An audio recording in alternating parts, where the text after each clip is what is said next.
Hi, everybody. Welcome to another edition of Teach the Geek interviews. My name is Neil Thompson, founder of Teach the Geek. It's an online platform for science and engineering professionals. The first offering of the platform is a public speaking course called Teach the Geek to Speak. To learn more about it, you can go to teachthegeek.com. Again, that's teachthegeek.com. Today, my guest is Justin Key, and he has quite an interesting story. He actually studied math in college, even got a degree in it, but now he works as an actor. And I'm really interested to find out about that transition from mathematician to actor. And he also has an audiobook and he has a regular book too. So I really want to ask him about his books as well. Welcome to Teach the Geek Interviews, Justin. Thank you, Neil. I really appreciate you having me on. Oh, right. So first question, where did the interest in math come from? I believe it came from, I grew up on a farm in Tennessee. And so those that don't know much about farming, it's really numbers heavy as far as how much feed you have to get for the animals, the seed you have to get for your crops. And so just being around granddad so much, like, oh, I need to get this, I need to get that, and just hearing numbers so much was just, it became second nature. And I fell in love with them. Oh, wow. You grew up on a farm. Did you have to milk cows and stuff like that? You know what? I didn't milk cows, but pretty much everything else. Like we had our pigs, our chickens, eggs out of the chicken coop. We killed a hog or two every winter. You know, we had a smokehouse for the bacon and the sausage and the skins and things of that nature. The horses in the pasture, the whole 9 yards. Fishing in the ponds, all the crops. Yes. Oh, wow. That sounds so like Old McDonald like, man. You know? I hope you don't take offense to that. I've No, never talked to anyone who grew up on a farm. no, I don't. It was basically living in overalls or some form thereof my whole life. Does your family still have the farm? We have the land, so the farm isn't really up and running. All the cousins moved out to the cities, and so we still have the land, but the farm isn't up and running. Oh, okay. What do you do with the land? So currently, it's now just being divided up between my aunts and uncles. It's 11 of them. And so when granddad passed, he divided the land up. And so we're just undecided on if we're going to do something collectively or if everyone's just going to take their piece where no one's going to sell it. So just trying to figure out what's the best route for all of them. Oh, okay. What would your preference be? My preference would be to get rid of all the trees and to lease the land out to Black farmers who Oh, don't have land to farm. nice. That's a pretty good plan. You know, from doing a bit of research on you, I also saw that you got an MBA. So you studied math, and now you also have an MBA. What was the motivation to get an MBA? So in Hollywood, I had made a lot of money, but I realized that I knew nothing about the business because I also went to school for acting. And so once you act, you start auditioning and you start working, but no one really teaches you the business side. Like agents get 10%, managers get 15%. You actually have to have a tax consultant and a professional versus going to H&R Block to get your taxes done. And so I just realized I knew nothing about the business, and I said it was, and I had lost so much money in the process of me trying to self-learn. And so I decided just to go back to school. I'm a nerd at heart, geek at No. heart. So I'm like, I really need to sit in someone's classroom and have them teach me. So yeah. Yeah, nice. So, you know, I mentioned in the intro that you went from mathematician to actor. So I'm really interested to find out what did that entail? Did you just graduate from school and say, I want to go to Hollywood, I want to be an actor? No matter of fact, that's exactly what I want to do. It's just that I had always wanted to be an actor, and it was very apparent from the beginning. But also, I had this crazy love for mathematics, and so I wasn't going to let that up. And so I went to undergrad. I went to Lemoyne College, which is a small HBCU in Memphis, and where I studied mathematics.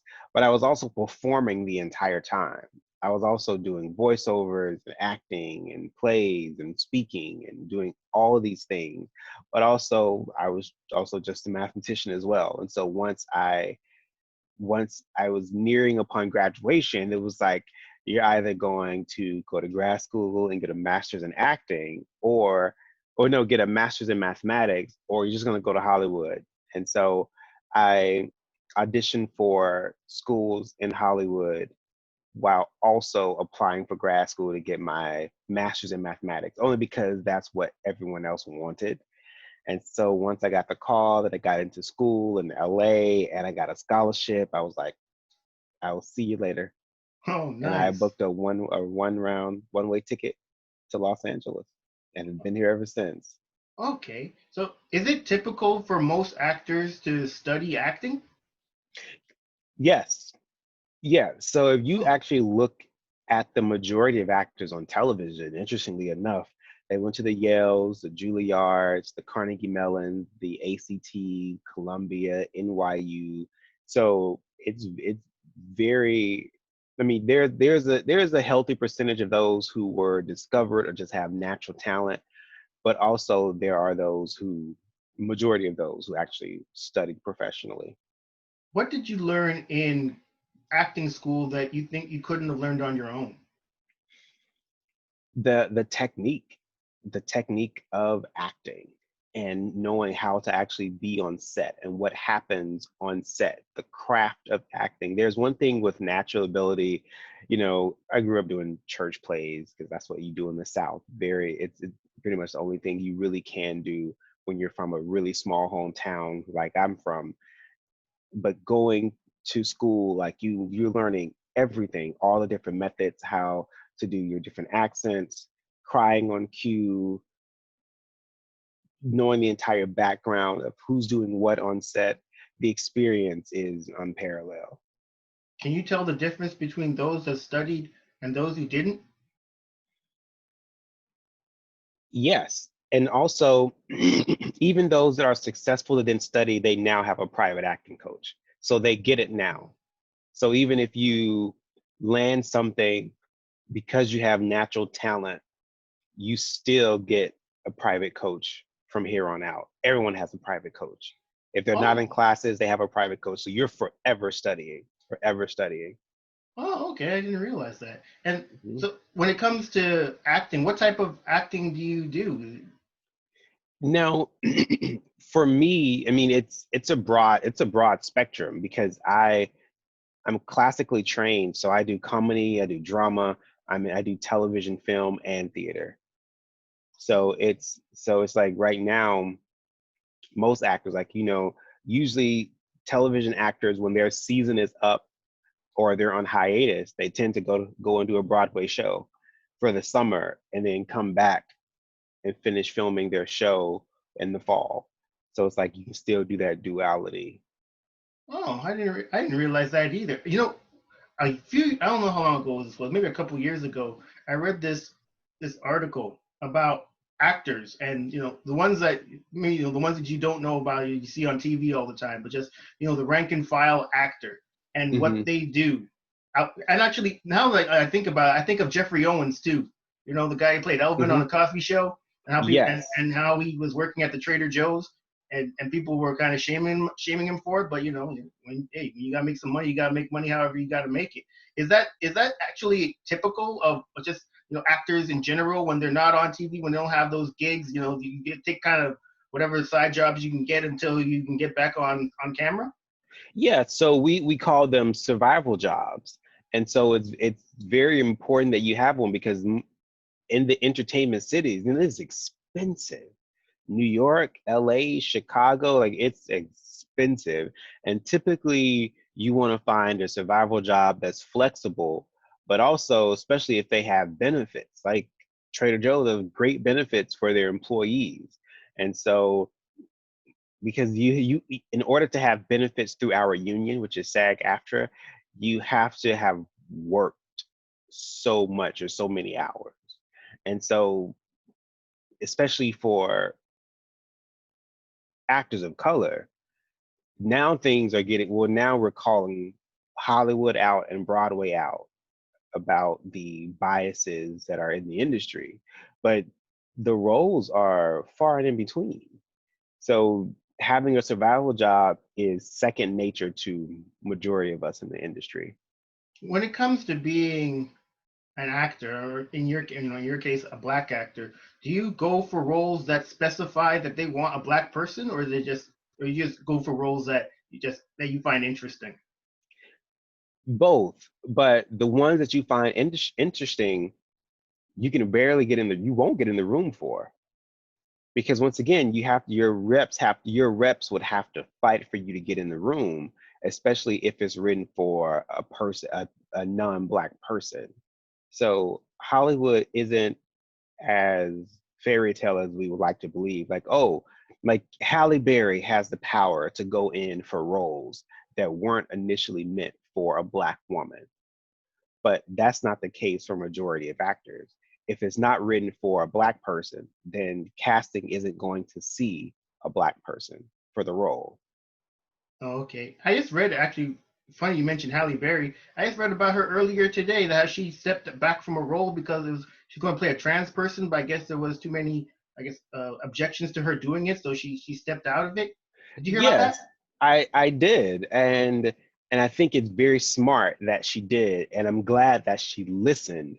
And her initial comment was she wanted to learn about trans people and that lifestyle by doing this role. But then trans actors came on and said, this is why we can't get jobs.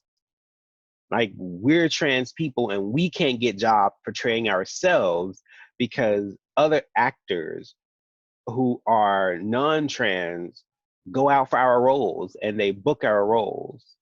And so once the trans community spoke up, Hallie listened. And so now she's stepping back from that role. Yeah, I mean, but probably smart on her part. No Hmm. one don't really want that bad publicity for sure. Exactly. When it comes to, I guess when I think about acting, it's kind of you're embodying you're kind of acting you're doing something outside yourself. So you're not playing yourself, you're playing a character.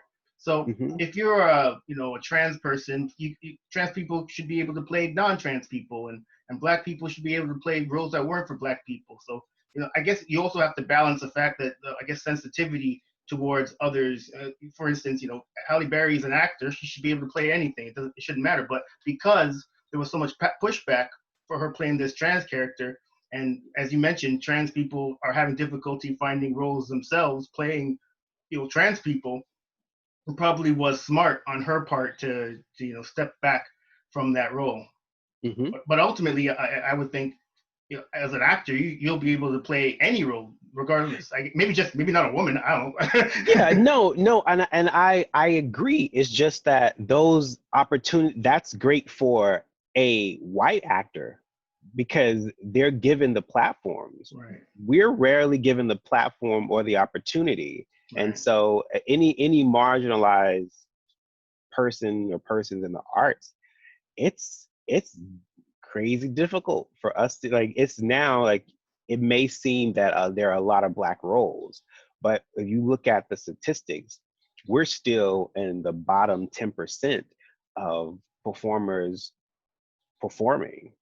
And like, I don't know if how updated you are with what's happening right now on Broadway, and how less than 5% of actors on Broadway are black, and what is less than 2% are Asian American.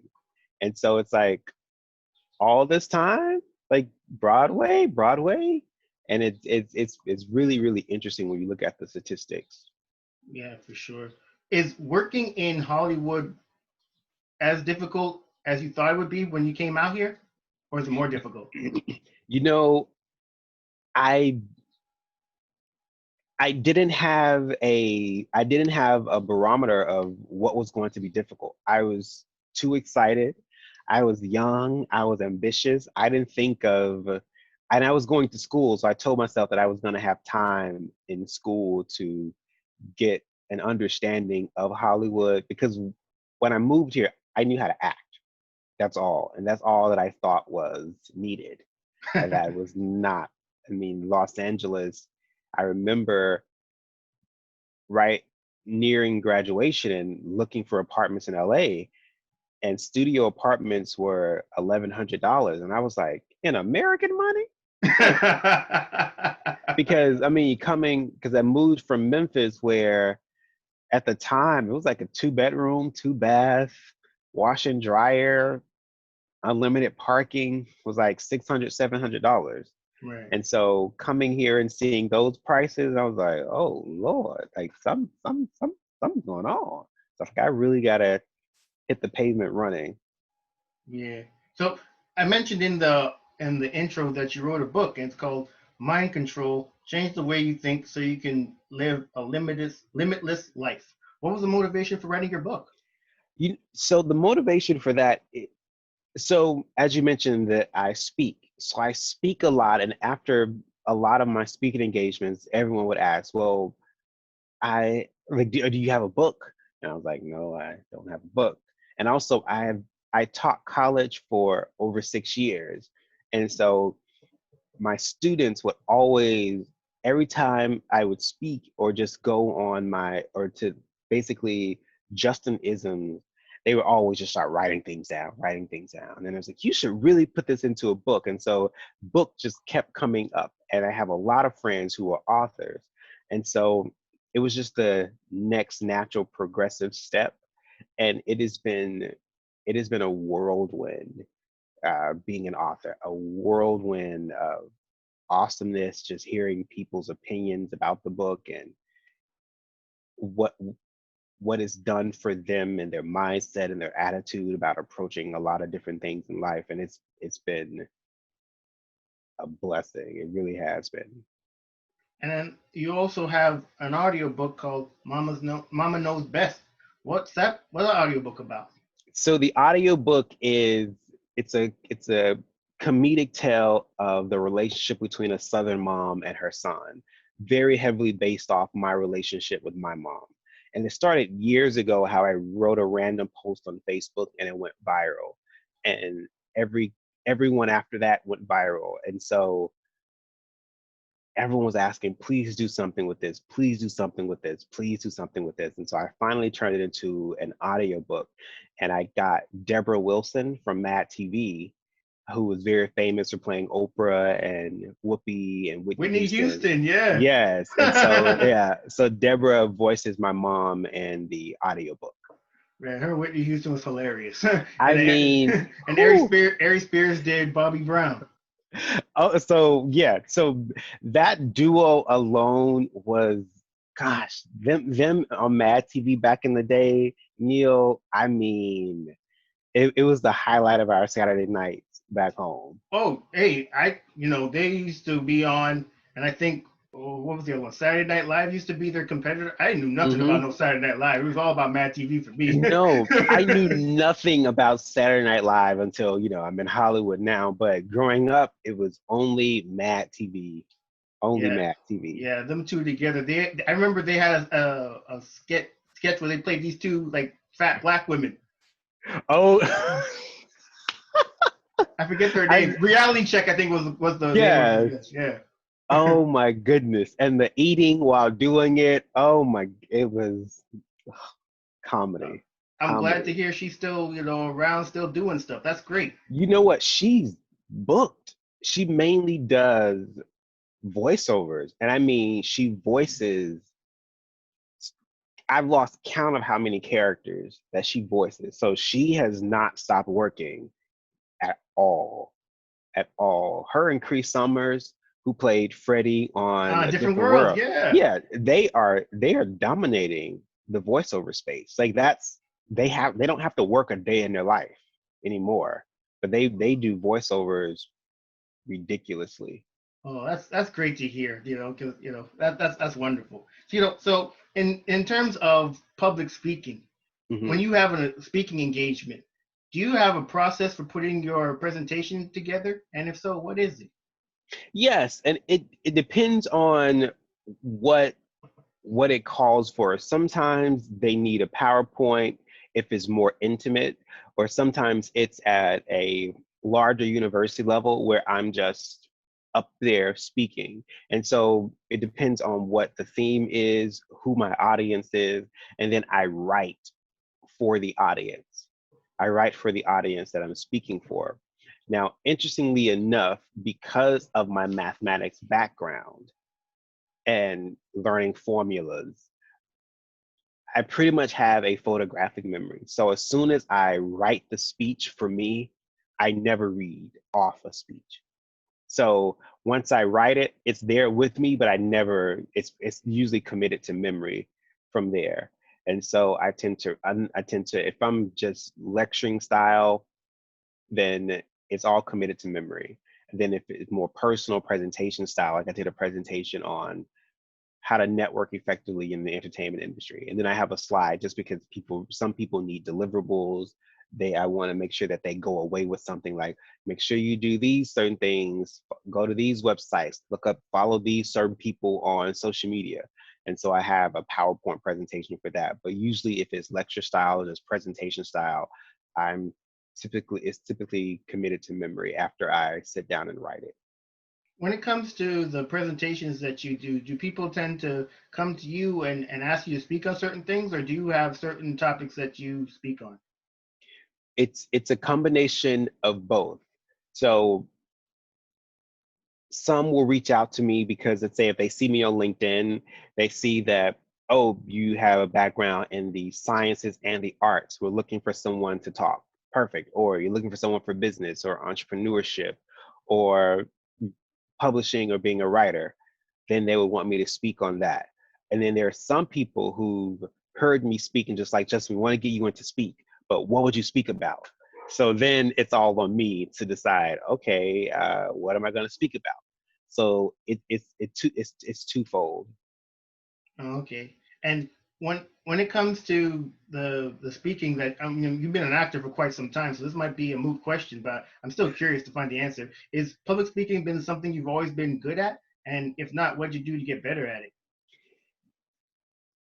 You know what? I'm gonna say yes. I've always been a speaker. I grew up in a very large family, and because I grew up in a small church, everybody had a job. And so my job was always on the microphone, welcoming everybody to the church. I talked at every program, whether it was the welcome or the occasion. And then that just translated and because of the small town, that also translated into school. Because if one of my teachers or the administration saw me speaking at church, then well, next thing I know, I'm speaking in class or I'm speaking at a service at school. And that transition from church to school was kind of crazy. Like, I talked to Jesus. Like, why y'all got me over here talking to the principal and the administration? And from there, it just became second nature, and I've been doing it ever since. Do you ever get nervous before an engagement? And if so, what do you do to deal with your nerves? I don't get nervous to speak, but I do get nervous to act. And I remember being told that the butterflies never go away when you get ready to act. And that's a good thing. So I was like, oh, okay, because I am calm, confident, especially when I'm very prepared. But the butterflies, when acting, still jumps in. But when it comes to speaking, I am as confident as Thanos was in all of the Marvel movies. Okay, nice. When it comes, a question I just thought of just now. I know you're an actor, but I also know that a lot of actors, they also do producing and directing as well. Is that something you do as well, or are you strictly an actor? Yes, so I produce as well, and I think that's where the mathematics part comes in because I'm very organized. And so that's what a producer is. A producer organizes everything, the contacts, the money, the location, the structure of the entire project. And so I could basically just using the other side of the brain. Okay, yeah, all Mhm. right. That makes sense. One other question I just thought of just now. So I know earlier I'd asked you about someone like yourself who's classically trained, and then others that perhaps aren't classically trained, but they get a coach afterwards. When it comes Mhm. to being on a set with the two different types of actors, which do you think directors prefer? Because I could see the classically trained ones, perhaps you have to give them less direction, but because they're classically trained, they were trained in a certain way, and so maybe they don't want to do the things that the director wants them to do because it goes against their classical training. But as opposed to someone who wasn't classically trained, perhaps they're a little more malleable in that they don't have these techniques that they know, Mhm. so they're more, I guess, willing to listen to the director and do what he says. What do you think? Well, as an actor, our job is to listen to the director. So whether you're trained or not, or if you just, booked this your very first job, our job as an actor is to take direction. And so that typically, like, when they get an idea of that also from the audition as well, because in every audition, if you go in and audition for a show, Neil, and you could have done a perfect audition, they're going to give you direction to do, oh, well, can you do it this way and add this? And they do that just to see if you can take direction. So you're not going to get on set and perform if they haven't seen some way of you taking direction. Have you So ever they been account, asked? yeah, I was curious. Have you ever been asked to make it more black? yes. And it's and it's infuriating, it is annoying. And first of all, I am black, so I don't know. So you mean you want me to be stereotypical and doing and now they're calling people, they're calling Hollywood out because Neil, it happens so much. Yeah. Can you like um but it's not just us as well. Like friends of mine, like directors have said, can you just be more like a cholo? My friends are like, excuse me? Like that is offensive. And it's like, Wow. and that's what happens when you have majority of the industry ran by a majority demographic. They Right. either don't know or they don't care. Right. And so actors of color are these microaggressions every single day. You gotta add in, you know what I'm saying, at the end of every sentence. Exactly. I'm like, what are you talking about? Like, Yeah. I went to Juilliard, damn it. I'm classically trained. What are you talking about? That's hilarious. And honestly, and we do learn that even in school. Like there's nothing that Viola Davis can't do. And so, she's trained at Juilliard, and she plays some of the messiest characters.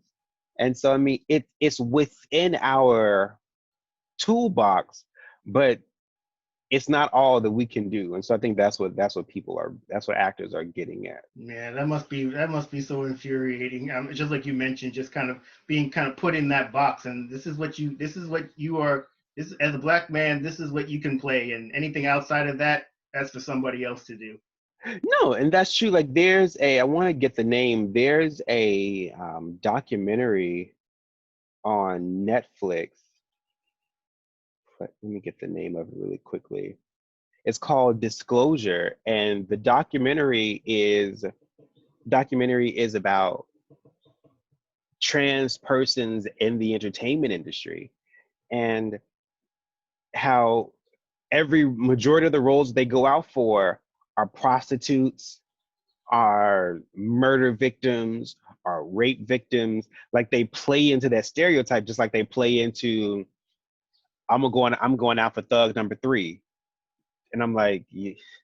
And then I'm going out for thug number three. My Latino friends are going out for Hector the gangbanger, and then you got trans people going out for a prostitute. It's like it's because we're only being seen through a certain lens, and that lens is white, and Yeah. so it just plays further into the stereotype, which is what we're trying to really break.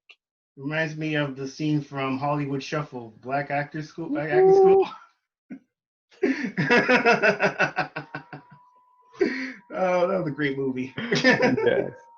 Yeah, so I mean, this has been really interesting learning more about you, Justin. Is there anything that you'd like to add about things that you're working on? Yes. So right now we're in talks of turning Mama Knows Best, which is the audiobook, into a animated series. And so we're in talks right now. And hopefully by the end of the year, there's something already set in stone. Fingers crossed. We'll see. Hollywood can continue to tell different Black stories. Wonderful. How can people get in touch with you, Justin? So you can get in contact with me across any social media platform. It is Justin Key 101. So that's Key. No relations to Alicia. So Justin Key 101 across all social media platforms. Sorry, she's Keys, not Key. Right. Yeah. Some it was like, oh, Justin Key. Alicia, like, no, no S, no S. What? We are not cousins. Yeah, God forbid. Anyway, that marks the end of another edition of Teach the Geek interviews. My name is Neil Thompson. I'm the founder of Teach the Geek. It's an online platform for science and engineering professionals. The first offering is Teach the Geeks to Speak, an online public speaking course. To learn more about it, you can go to teachthegeek.com. Again, that's teachthegeek.com. Stay safe, everybody. Take care. Thanks, Justin. Very welcome.